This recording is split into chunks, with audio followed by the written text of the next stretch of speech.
Está aqui conosco em nossos estúdios o professor do curso de Letras do Unipam, Agenor Gonzaga. E o nosso bate-papo de hoje é sobre a formação da língua portuguesa. Professor, quando nós utilizamos diariamente a língua portuguesa, nós não temos ideia de quantas transformações a língua já passou para se chegar no que chamamos hoje de português. Fala pra gente qual é a origem da nossa língua. Olha, Larissa, a gente realmente não faz ideia muito precisa quando a gente está usando o idioma num determinado momento. Mas o nosso léxico ou vocabulário foi formado da seguinte maneira: 80% é de origem latina. Os romanos invadiram a Península Ibérica e obrigaram as populações locais a falar o latim, e nós herdamos esse vocabulário diretamente. Então, 80% do vocabulário da língua portuguesa provém do latim. Ao lado desses 80%, os outros 20%, portanto, são palavras anteriores ao latim, que existiam línguas na Península Ibérica, e, posteriormente, línguas que se incorporaram, cujo vocabulário se incorporaram ao nosso idioma, como, por exemplo, o italiano, o francês, o inglês. E quais são as fontes de formação da nossa língua? Olha, a gente tem 3 fontes, como ficou mais ou menos subentendido, né?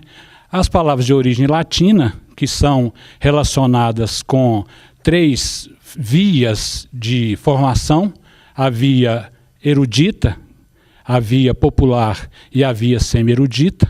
Depois eu posso detalhar esses casos.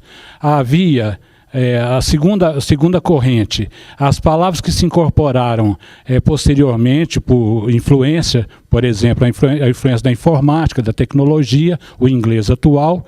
E antes disso, antes que o latim prevalecesse na Península Ibérica, as línguas que já existiam nessa península, como, por exemplo, os fenícios, a língua dos fenícios, dos celtas, dos próprios iberos, do grego, os cartagineses e por aí afora. E como você disse, quando a língua portuguesa começou a ser escrita, ela recebeu grande influência de palavras pré-romanas. Quais são os exemplos que você pode dar para a gente dessas palavras?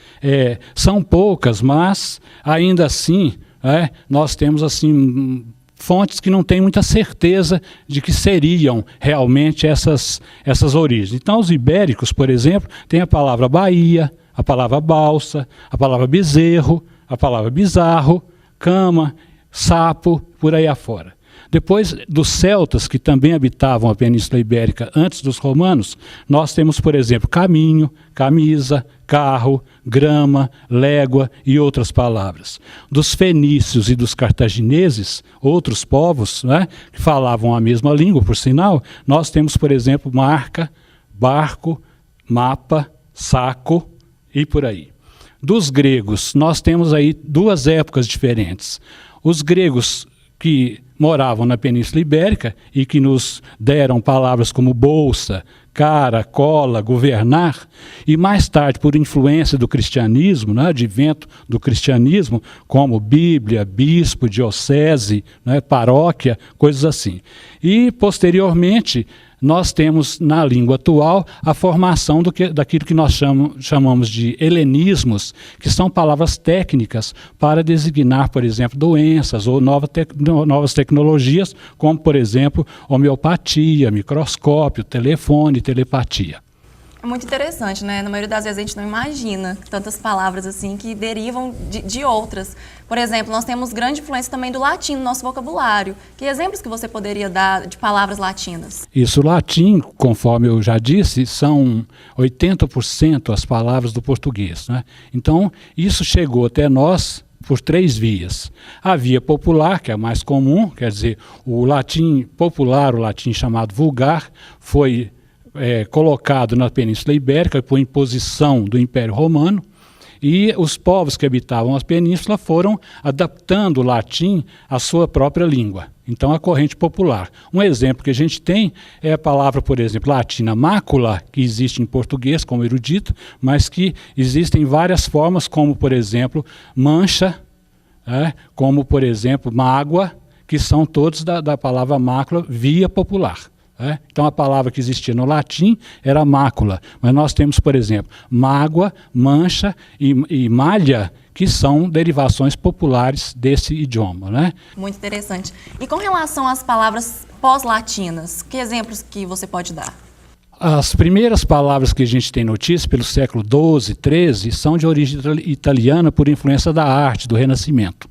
Então, nós temos, por exemplo, a palavra piano, a palavra barítono, a palavra soprano, né? Palavras referentes à arte de modo geral, principalmente à música. Num segundo momento, no século XVI, XVII, XVIII, o francês foi o forte por causa do iluminismo. Então tem toda uma relação histórica, né, com isso. Primeiro, o Renascimento, que é um fato histórico importantíssimo. Segundo, o iluminismo, que deu a influência do francês para o mundo inteiro. E num momento posterior, do século XIX para cá, século XIX, mas principalmente século XX e XXI, por influência da tecnologia, desenvolvimento tecnológico, as palavras de origem inglesa, né, que nós temos aí várias palavras que seria até ocioso, né, a gente mencionar. Mas nós podemos, então, dizer do francês palavras como abajur, como sutiã, como palavras de origem assim, menu, né, o menu, e tal, pronunciar de um jeito ou de outro, né? O próprio espaguete, que é de uma comida italiana, mas tem nome francês, e por aí, omelete, e por aí afora. Que retratam a tecnologia, né?